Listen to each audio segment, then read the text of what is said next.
Nous vous parlons régulièrement sur Europe 1 des kidnappings concernant ces patrons spécialisés dans les crypto-monnaies. Encore dernièrement, les proches d'un entrepreneur avaient failli se faire enlever en plein jour dans Paris. Vous vous en souvenez? Eh bien, le principal commanditaire présumé a été arrêté à Tanger, au Maroc. Il était activement recherché depuis plusieurs semaines. C'est lui qui aurait notamment orchestré fin janvier le kidnapping de David Ballan, le cofondateur de Ledger. Arrestation saluée par Gérald Darmanin sur X, qui salue la coopération judiciaire entre la France et le Maroc.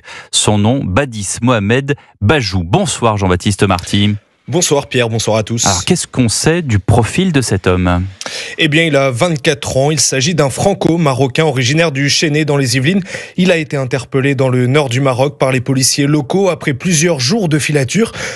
Une arrestation permise par l'exécution d'une fiche rouge Europol. Badis Mohamed Bajou était visé par plusieurs mandats d'arrêt internationaux émis par la justice française pour des faits d'extorsion en bande organisée et enlèvement et séquestration en bande organisée. Opération donc sensible, pilotée depuis la France par la DCIS, la direction de la coopération internationale de sécurité de la police judiciaire.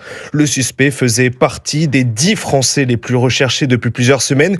Il est soupçonné d'avoir commandité l'agression d'une femme de 56 ans à son domicile d'Elancourt dans les Yvelines en juillet 2023, mais aussi d'avoir orchestré l'enlèvement de David Ballan en janvier dernier, PDG spécialisé dans les crypto-monnaies. Une demande d'extradition du suspect devrait être formulée dans les prochains jours par les autorités françaises.